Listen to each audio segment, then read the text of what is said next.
IPS अधिकारी और अब बीजेपी के विधायक आनंद मिश्रा जी हैं। विपक्ष कह रही है कि आप छात्रों पर लाठियां भंजवा रहे हैं। छात्रों को इस तरीके से आगे बढ़ा के अपनी राजनीति साधना है ना, वो कितना बढ़िया है। वो बहुत ही गलत हो रहा है। देखिए, छात्रों पे लाठी नहीं भजनी चाहिए, मैं इसके सख्त विरोध में हूँ। छात्रों पे किसी तरह का कोई प्रहार नहीं होना चाहिए, मैं इसके सख्त विरोध में हूँ।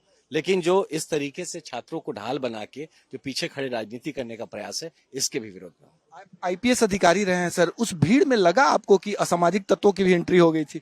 देखिए, ये तो किसी भी भीड़ का, ये मॉब का जो कैरेक्टर होता है ना, तो वो यही होता है कि जहां मॉब होता है वहां कुछ लोग ऐसे घुस जाएंगे जो उस चीज को अपने फायदे के लिए एक्सप्लॉइट करने का प्रयास करेंगे। डेफिनेटली उसमें अराजक तत्वों की एंट्री हो चुकी थी। आपके फुटेज देखने के आधार पे हम क्या माने? आप एक विधायक के साथ साथ आईपीएस अधिकारी भी रहे हैं, सघन जांच का अनुभव रहा है। देखिए, फुटेज देख के पहली बात कि इस तरह का एडवांसमेंट जो हो गया, बच्चों को इस तरीके से उनको एक जगह पे रोक के उनसे बातचीत कर लेनी चाहिए थी, वहीं बात हो जाता। लेकिन इस तरीके से उग्र उनको नहीं होने देना चाहिए था।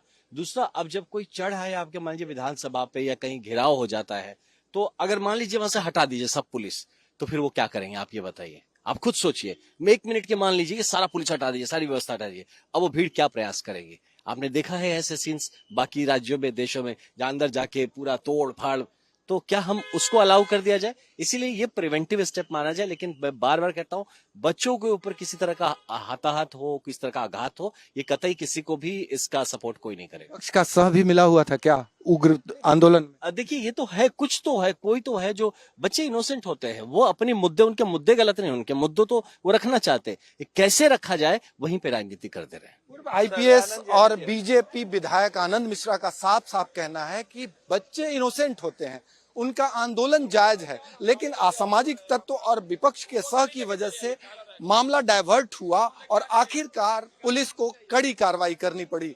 सहयोगी कैमरामैन तारकेश्वर तिवारी के साथ भारत एक्सप्रेस के लिए पटना से आशुतोष कुमार।